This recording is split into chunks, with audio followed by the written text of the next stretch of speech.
Surprise, nerds! Apparently I review just manga instead of South Park now.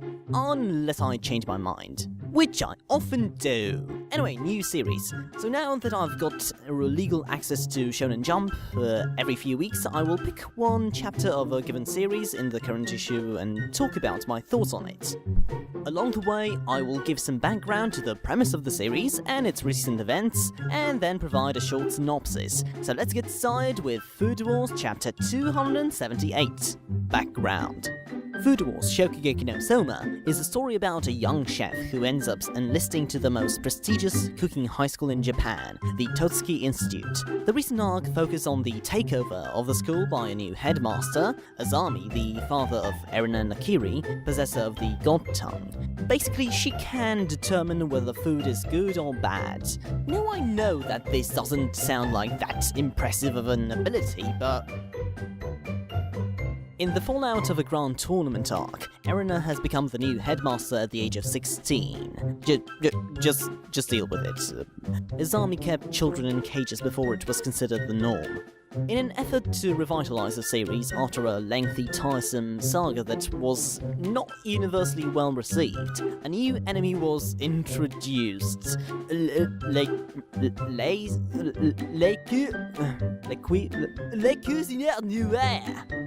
The evil chefs of the evil chefs of the underground. So, having said that with an absolutely straight face, I actually welcome the goofiness of it all. Like One Punch Man, this manga's premise is based around one joke. Eating good food causes people doing so to orgasm, or just imagine something weird. And like with Saitama defeating everyone with one punch, you can only do so many variations of the same joke before it stops being funny. And while one is pretty good at treating the joke conservatively, Sakuda and Seki not so much. Nevertheless, Food Wars was a well-written series for a long time, so changing the main joke to "let's see how evil we can make the act of cooking food" fills me with hope. So let's see what this week's chapter has in store. Synopsis. Previously in Food Wars, a group of chefs calling themselves Cuisiniers Noirs has invaded Japan under the leadership of a man named Cyber. Soma immediately calls the only Cyber he knows his dad, who informs him he knows who he is. But what does he mean it's his other son? Meanwhile, the second years are already off to face their first semester final exam at the beach. But it's not all fun and games for the council members who have to rehab a rundown shack and earn 3 million yen in profit in only 3 days. Yeah, so apparently it's not enough that we've just had a hot springs arc. We need to milk all this fan service tropes as fast as we can.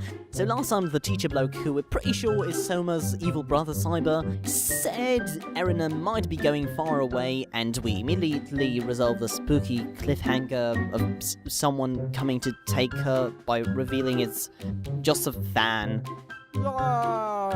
So he's like, can I have your autograph? And she's like, okay. And then Soma's like, what do you mean she's going far away? And Cyber's like, foreboding silence. Wait, why did you mention that in the first place if you didn't want to communicate with me at all? Doesn't revealing your plan to me in tacky foreshadowing kind of put a wrench in it, Suzuki? Who the fuck is Suzuki? My name is Cyber. Aha!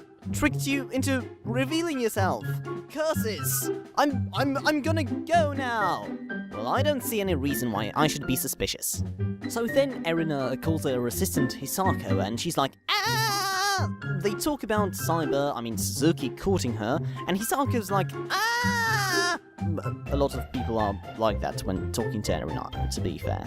Erina's like, maybe I like him because he gave me flowers.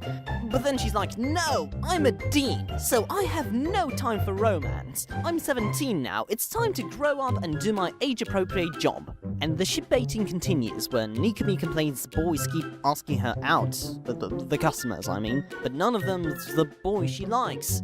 Yoshino's like, Nikumi's got a boyfriend, and Soma lampshades that for some reason every second year's hormones started acting up at the same time. Then Soma sees Erina on the terrace and I think he's like, this neck sure does look tasty. Now how can I ask Nakiri to deep fry it? Then Erina sees him and he's like, oh, I know, I'll call it neck tempura. What? But if that weren't awkward enough, then Soma says, "You know, you should laugh more often. You're prettier when you do, milady. Shall I call the door for you, milady? Shall I replace my headband with a fedora, milady?" Then for a change, Erina's like, "Ah!" And they agree that romance bad, shonen competition good, I guess. And they have a moment and Erina gets kidnapped and what do you know, Suzuki's cyber what? Thoughts? So, I've got nothing against Sakuda taking a more romance-focused turn with his story, but it's kind of awkward, innit?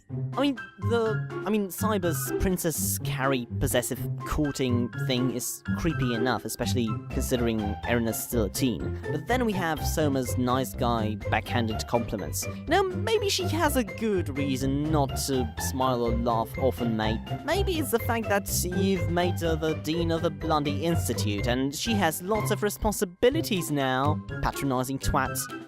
So yeah, at least Cyber's supposed to be creepy, while Soma is not a good alternative for Erina, I mean, if that's what Sakuda's going for. And yeah, I don't think we're just supposed to see it as, like, Soma being stupid. I think this is being framed as a legit character growth moment for him.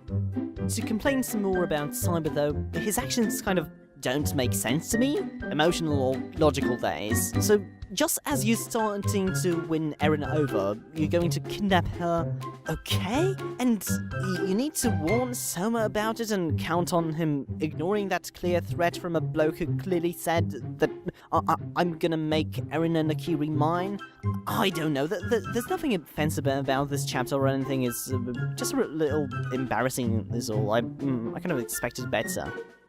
Looks like we're having an Erina rescue arc, even though we've just had one not so long ago. I feel like the supporting cast needs a little switch of focus, so I'll be happier if someone else's safety were at stake this time. Like, if, I don't know, Takumi's. He could be caught by the Italian cooking mafia.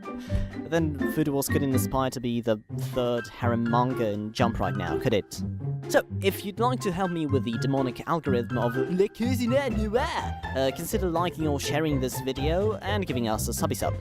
Tell us what you think about the new format in the comments, and in the meantime, hooray for awkward shonen romance. Take care.